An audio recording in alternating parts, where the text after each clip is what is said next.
Hi, I'm Tom Hughes. Thanks for watching. We are going to have a group of kids going over to Ekata, Japan, and they need chaperone or chaperones. And Gretchen Anderson has done this before, and she's going to tell us how much fun it is. So you go, I want to do that, right? You are exactly right. It was one of the best things that I have ever volunteered to do or chosen to do. I fell into it kind of by accident because I heard that they had not found a chaperone in the winter of 2017. And so I applied and I was able to be the candidate to go. I had 5 of my former elementary music students who were then high school kids. And so I got to know them even better. And yes, it was just a wonderful, wonderful experience. What was the best thing about it, besides the long airplane ride? Yes, that's true. It is a long airplane ride. But you forget about that pretty soon because when you get there and you see how different the landscape is, and yet there are some things that are similar to Red Wing. And the people might look different, but we find out that they are very much like we are on the inside, too. And did you feel funny not knowing Japanese?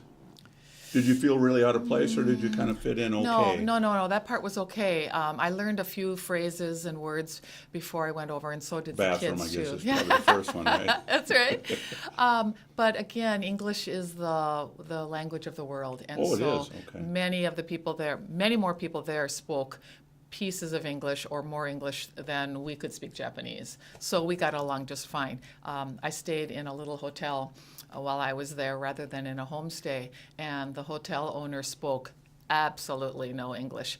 But we got along by pointing to things, and he had an electronic device, and so you have Google Translate, and so we got along just fine. Good, Yeah. cool.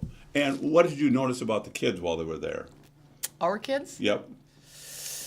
Did they acclimate pretty quickly? Oh yeah, kids do that. I mean, they just fell right into it. They loved the food when we were in Tokyo and Kyoto. I mean, Tokyo, for example, that huge city, so vibrant and It's alive. like New York City. Yeah, the kids are walking down the sidewalk like, oh my gosh, look at this cool place. And so it was just fun to see them blossom even more by being in a different place and knowing that they were representing Red Wing too. They were always polite, great representatives of the city. I think there's a pretty good screening process for not only chaperones but for kids, isn't there? Yes, yeah.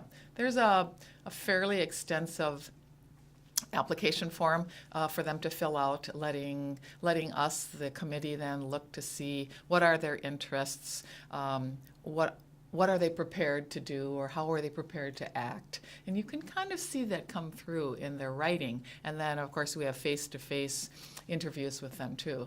And so you get a pretty good sense of how this student will handle that. Nice. Pretty big experience, Yeah, for somebody of that absolutely. age. Yeah. Because the year I went, we took, of the 5 kids, 3 of them had just finished 8th grade. Wow. So 8th grade yeah, in Japan. Yeah. Wow. Of course, and then the kids who come over, the Ekata kids come over to us immediately after, and they are middle school students.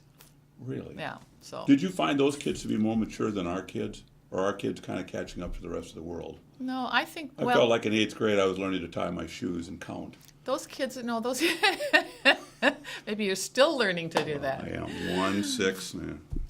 No, the Ekata kids are very, They're more serious, they're aren't more they? serious about Yeah. that. Oh, they had lots of giggles. The girls giggled just as much as our girls did here.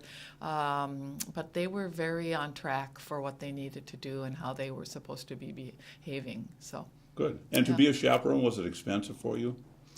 The city is most often going to offer some assistance for the airfare, which is the Okay. major Yeah, I would part think, yeah. of that, yes. Be like And- a couple $100, right? Oh, yeah, a couple hundred. We have options on the application form to say, in the event that there is no grant money or nothing given by the city, could you handle this expense on your own? And then we also have an option that says, if not, how much assistance do you think you would need?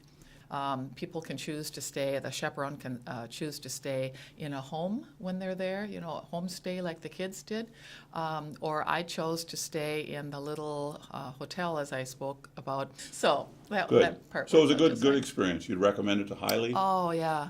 Yeah, it takes some preparation to go. When you are the chaperone, you don't just say, all right, yes, when do I get on the plane and when do we leave? Because you do need to meet with those students. There's great assistance from the Sister City Commission. We have a committee, a NACATA committee.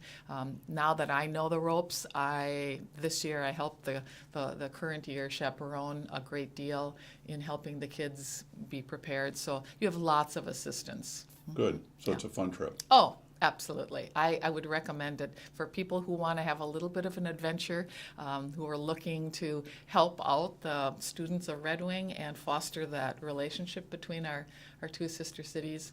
It's a great, great thing. Boy, if you want to know more about this chaperoning to Akata, Japan, get a hold of somebody on Red Wing's Sister Cities Committee. She's Gretchen Anderson, and I'm Tom Hughes. Thanks for watching.